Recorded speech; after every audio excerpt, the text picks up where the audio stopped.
harus selalu sadar bahwa sebetulnya kita ini berada di tubuhnya beliau. Sebetulnya bukan Allah yang ada dalam diri kita, kita ini ada dalam dirinya Allah.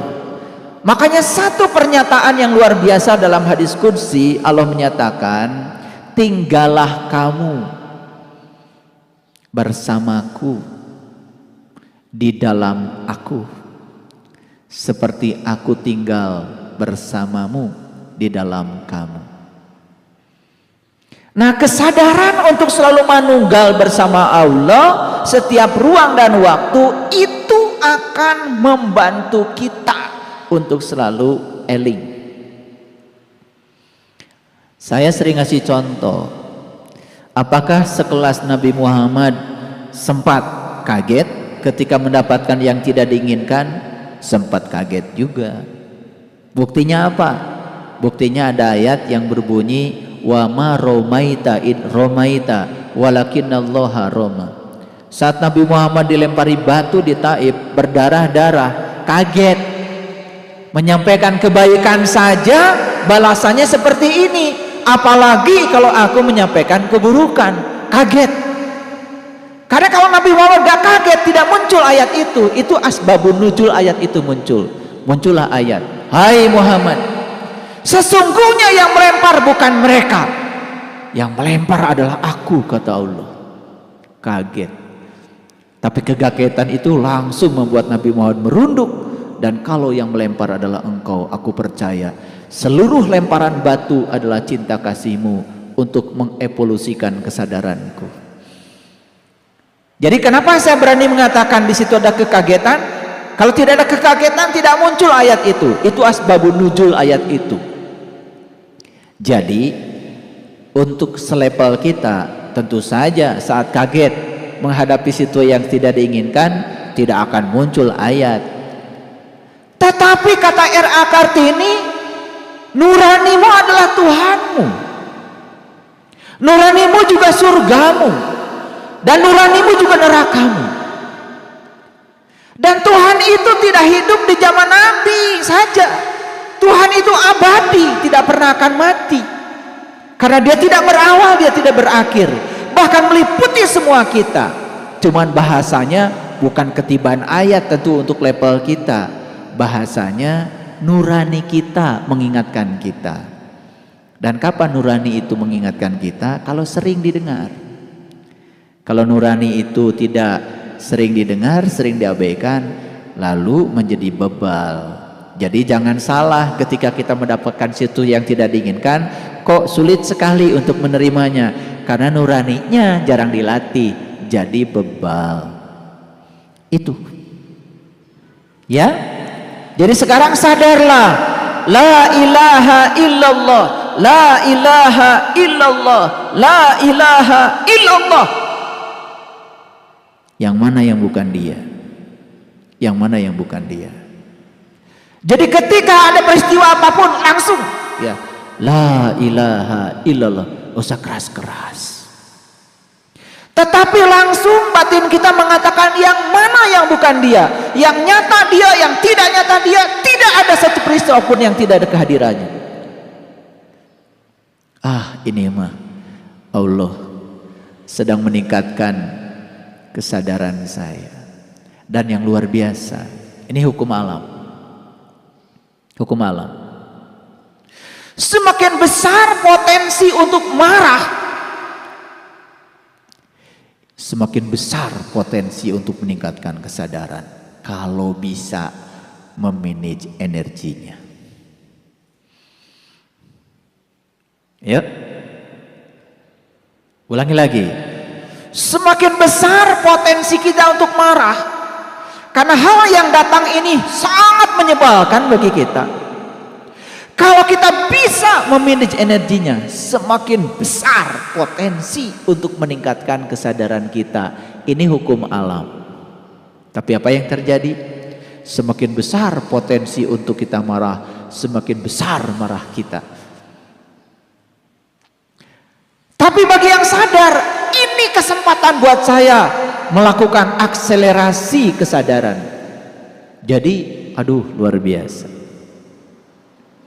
Coba para sahabat, kalau sesuatu yang terjadi itu potensi untuk marahnya kecil, dan kemudian kita sadar dan tidak jadi marah karena energi kemarahan diubah menjadi energi cinta kasih,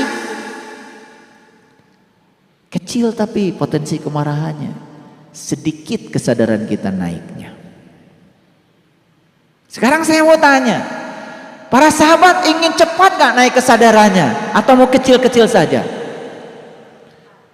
Jawab yang kencang. Kurang kencang.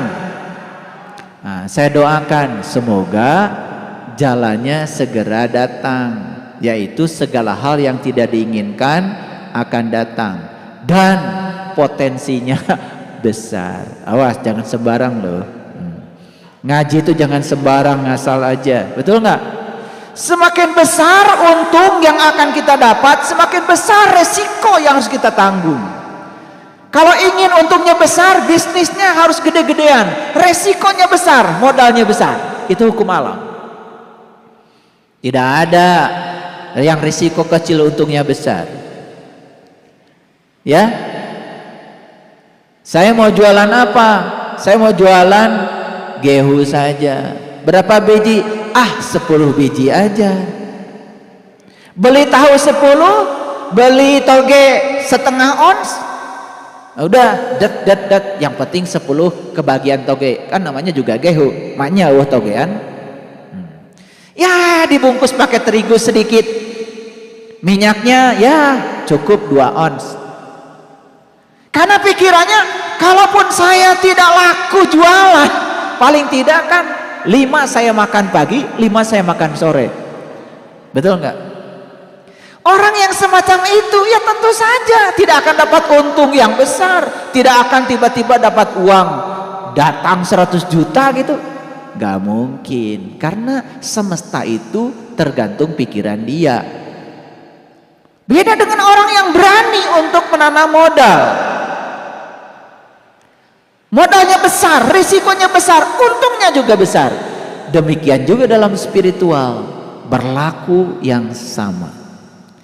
Semakin besar ujian seseorang, berarti semakin besar peluang dari Allah untuk meningkatkan kesadaran seseorang. Sekarang hukumnya sederhana, semakin besar ujian seseorang, berarti semakin besar cinta kasih Allah kepada orang itu. Sadar? Sadar nggak? Coba sadari. Jadi ujian yang besar itu berarti cinta kasih Allah luar biasa. Karena Allah ingin segera kita kembali pulang ke jati diri kita sendiri.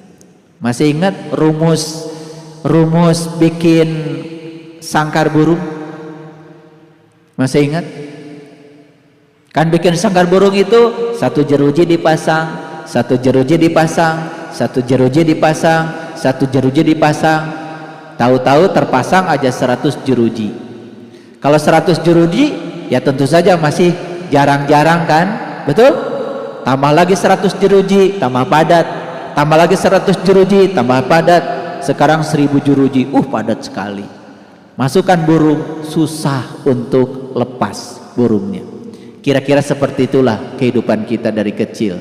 Dari kecil kita membangun ya jeruji-jeruji untuk sangkar burung kita. Ibaratnya sekarang ini kita ini sudah terjebak di sangkar burung buatan kita sendiri. Betul nggak? Akibatnya ya untuk keluar itu tentu saja memang tidak mudah, Bunda. Apalagi sangkar burungnya nggak dipecahin, nggak dipatahin satu-satu. Ayo patahkan satu-satu, biar kita lepas dari sangkar kita. Kita menemukan kebebasan. Setuju? Setuju? Ya. Memang ya belajar spiritual itu perlu tekad yang kuat. Kalau tekadnya nggak kuat, kita sering mengalami kecelakaan. Namanya kecelakaan spiritual. Kenapa kecelakaan terjadi? Satu sebetulnya, karena kita tidak menyadari diri kita yang sebenarnya. Kita sedang menjadi diri kita yang palsu. Karena kita sedang dikendalikan oleh pikiran kita sendiri. Saya gitu jawabin saya. Kepanjangan ya jawabannya ya. Biar tuntas. Alhamdulillah ayah. panjang nggak apa-apa ya, buat kami jadi tambah lebih jelas, tambah lebih mantap untuk terus meningkatkan diri. Ya, baik. Baik, kesempatan berikut masih ya, Ayah. Oh, silakan. Ya. Masih ada pertanyaan? Silakan.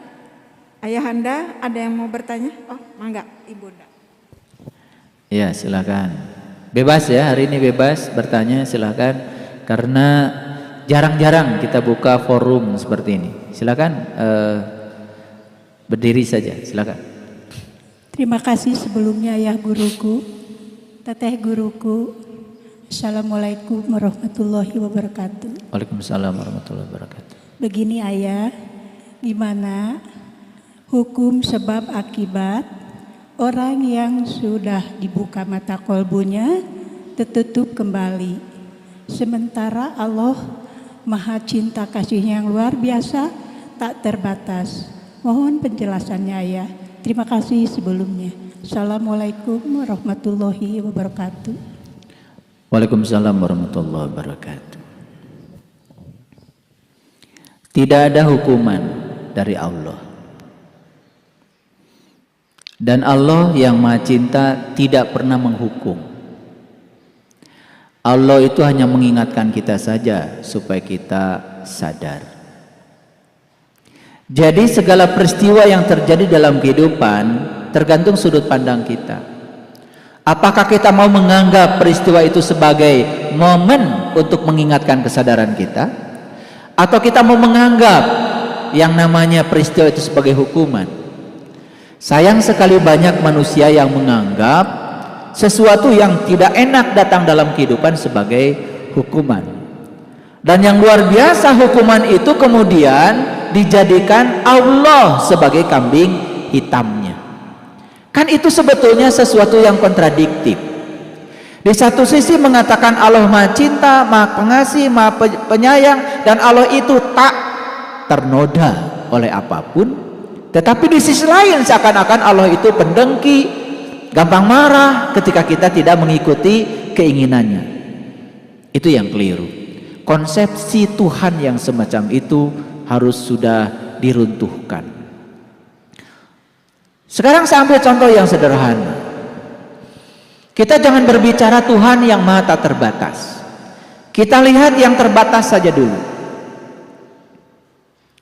Kalau kita sedang berada di ruang sempit, di mobil, ada orang kentut, Dut, bau nggak? Bau nggak? Kenapa bau? Karena ruangnya sempit. Setiap yang sempit itu selalu ternoda. Tapi di sekarang nggak usah ruangnya terlalu besar. Di masjid ini aja segede gini. Mungkin saya dari tadi sudah ada. Mungkin. Tapi karena ruangnya luas, tidak ternoda. Jadi kata ruang yang luas ini emang gue pikirin. Apa artinya kentut bagi ruang yang luas? Ini baru ruang luas loh, belum tak terbatas. Ini supaya gampang mengilustrasikannya. Jadi sebetulnya segala sesuatu akan terasa dampaknya kalau sempit. Contoh, bagi orang yang sempit ilmunya, masalah sedikit aja menjadi luar biasa dampaknya. Tapi bagi orang yang luas ilmunya, masalah sebesar apapun gak masalah.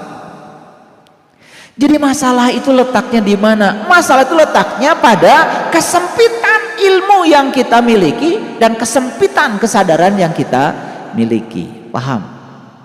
Oke. Sekarang ada orang yang sudah ditunjukkan jalan oleh Allah. Di dalam Quran surat Al-Fatihah, manusia itu cuma 3 golongan. Mari kita baca surat Al-Fatihah. Syiratal ladzina an'amta 'alaihim ghairil maghdubi 'alaihim waladdallin. Kan gitu. Cuma 3. Syiratal ladzina an'amta 'alaihim. Golongan pertama al-mun'am 'alaihim, orang yang dapat nikmat. Golongan yang kedua al-maghdub alaihim, orang yang dimurkai.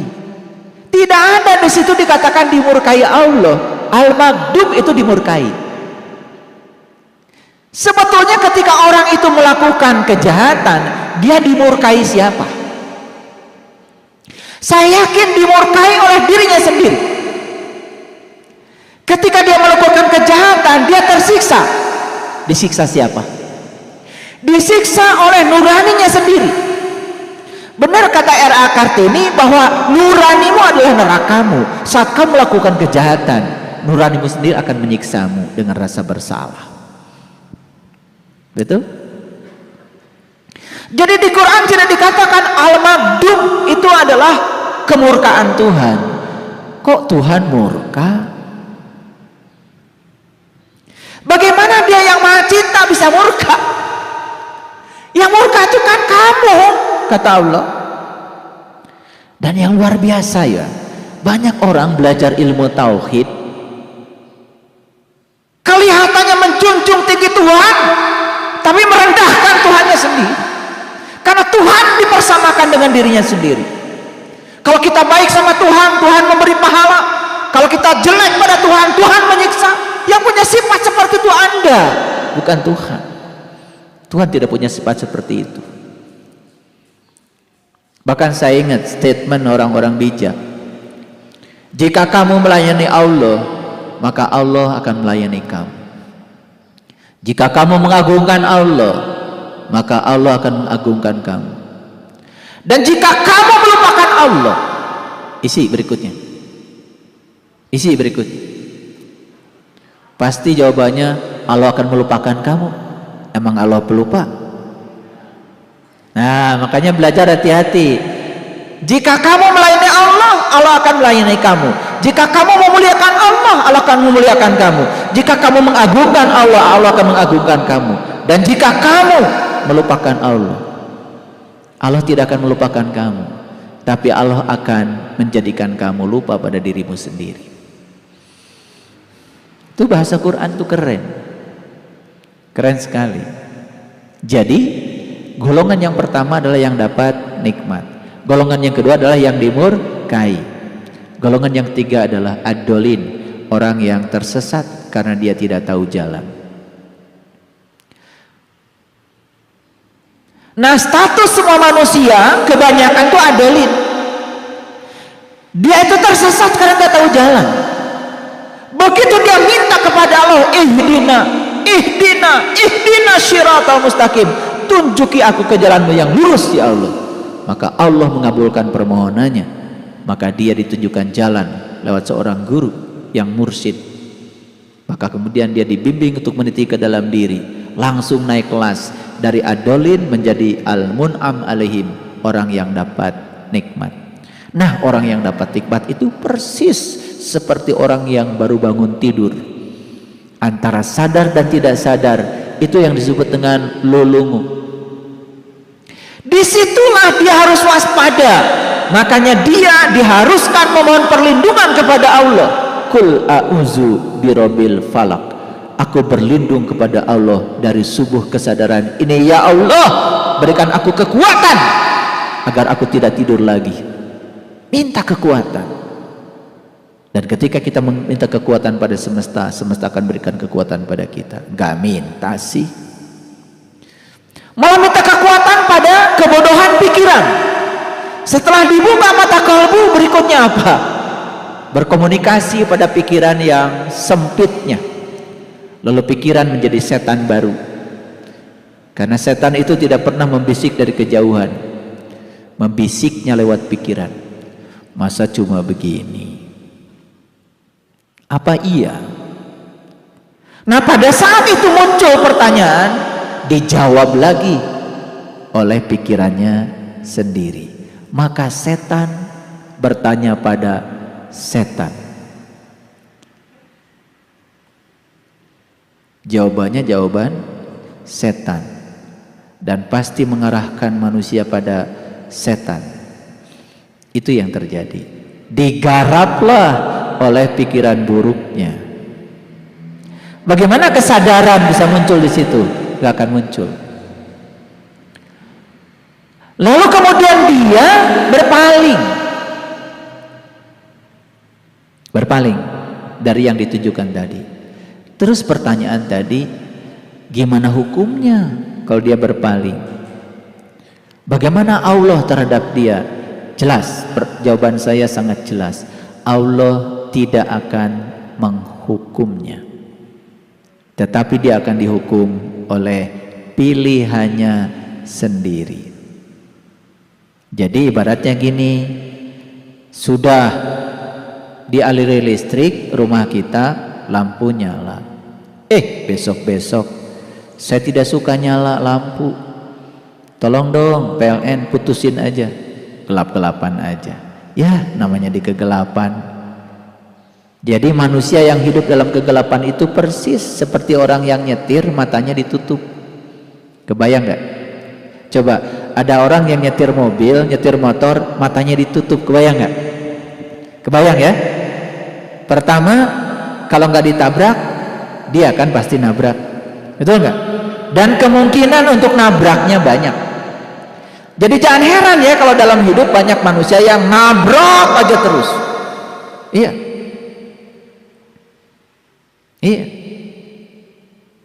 Main labrak aja kan? Betul nggak? Iya. Katanya kata si A, kamu katanya kurang cantik. Kurang ajar. Baru kurang cantik tuh. Kurang cantik, kurang aja dikit dari cantik. Udah main labrak. Itu persis seperti orang yang mengendarai mobil dengan mata tertutup. Itulah kegelapan. Nah, pertanyaannya, kenapa sih orang itu harus mengalami kegelapan? Biarkan saja. Dia nanti akan tahu dari pengalamannya gimana hidup dalam kegelapan. Apakah ketika seseorang itu berpaling dan memasuki kegelapan buruk? Buruk apa tidak? Tidak. Hati-hati. Tidak buruk. Karena lewat kegelapan dia akan diajarkan bagaimana pengalaman dia hidup dalam kegelapan. Maka suatu saat pasti dia akan mencari terang lagi. Ini udah tingkat tinggi nih bicara. Saya tidak berbicara dualitas lagi, berbicara evolusi. Saya tidak menganggap kegelapan sebagai buruk, tidak. Kegelapan itu hanya jalan untuk menuju cahaya. Ketika kita sudah di level ini, tauhid kita sudah keren. Kenapa? Karena kita tidak membenturkan lagi setan dengan Tuhan.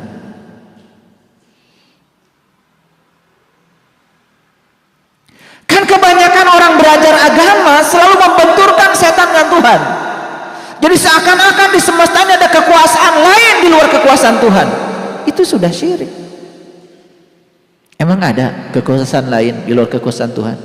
Bukannya Tuhan meliputi semesta raya? Jadi yang ada itu cuma pernyataan seperti ini. Kehadiran cahaya atau ketidakhadiran cahaya. Cuman itu saja. Kehadiran cahaya itu yang disebut dengan terang. Ketidakhadiran cahaya disebut dengan kegelapan. Apakah di semesta ada kejahatan? Tidak ada. Yang ada adalah ketidakhadiran cahaya saja. Dan kenapa orang harus mengalami pengalaman dalam ketidakhadiran cahaya? Biarkan dia mengalami sendiri. Ayo, apakah orang nganggur itu buruk? Tidak. Biarkan saja. Dia ngejalanin sendiri, merasakan sendiri. Gimana sih rasanya nganggur? Betul nggak? Betul nggak? Nah setelah dia mengalami pengalaman tentang rasanya nganggur, kan timbul kebijaksanaan. Dan nganggur itulah yang membuat dia keluar dari pengangguran menjadi orang yang aktif bekerja. Apakah aktif bekerja baik? Baik apa tidak? Kan tidak ada baik buruk. Itu hanya evolusi kesadaran. Itu hanya soal pilihan. Dan ketika dia bekerja banyak uang, bisa menyantuni banyak orang, kan dia jadi bahagia, betul nggak? Dan dia sendiri diajarkan dengan itu lewat semesta. Itu kebijaksanaan. Hati-hati, kebijaksanaan bisa muncul pada peristiwa yang disebut baik, pada peristiwa yang disebut buruk.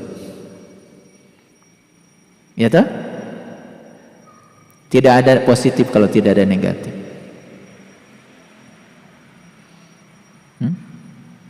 Dan kita harus sadar ya. Coba lihat saya semua. Ketika bilang ini baik, pikiran sedang menciptakan buruk nggak? Coba ulangi lagi. Ketika saya punya benda, saya bilang ini baik, pikiran sedang menciptakan buruk nggak? Sedang menciptakan buruk, cuma nggak disebut aja. Ketika saya bilang ini siang, pikiran sedang mengatakan malam nggak? Jadi itu terjadi simultan. Jadi ketika kita bilang ini baik, pasti ada pembandingnya toh, sesuatu yang disebut buruk. Dan ketika pikiran mengatakan ini baik, sebenarnya dalam waktu yang sama pikiran pun menciptakan buruk. Hati-hati, makanya kalau bisa bebas dari konsep baik buruk itu keren banget. Jadi sekarang ganti saja, tidak ada baik, tidak ada buruk, yang adalah evolusi kesadaran. Ganti bahasanya, lebih keren lagi, evolusi kesadaran. Ya tuh? Iya. Orang tua kita, leluhur kita, hidup di zaman yang berbeda dengan kita. Baik apa buruk? Kan tidak ada baik buruk, yang adalah evolusi. Betul nggak? Ya, evolusi. Dan jangan lupa loh, kita itu ikut dalam evolusi itu. Karena kita kan sudah lahir, kita pernah hidup dulu di zaman dimana internet belum ada. Dan kita lahir lagi ke dunia ini di mana internet sudah ada. Itu hanya evolusi saja. Tidak ada baik buruk. Makanya kehidupan yang lalu disebut primitif. Hati-hati ya, begitu menyebut kata primitif, pikiran kita jadi negatif. Karena dalam kamus bahasa Indonesia, primitif ya sering diartikan negatif. Kan dalam kamus bahasa Indonesia, primitif diartikan terbelakang. Primitif diartikan tertinggal. Padahal kata primitif dalam bahasa Indonesia aslinya dalam bahasa Inggris. Primitive, dari kata prime. Prime itu utama. Prime itu pertama. Prime itu original. Prime itu asli loh. Ya. Makanya primus dalam bahasa Latin itu dari prime. Prime, primus itu artinya utama. Itu artinya asli. Jadi kalau orang tua kita disebut primitive, saya setuju. Karena mereka itu asli. Asli. Coba orang tua kita mah dulu ya. Kalau tidak punya bilang gak punya.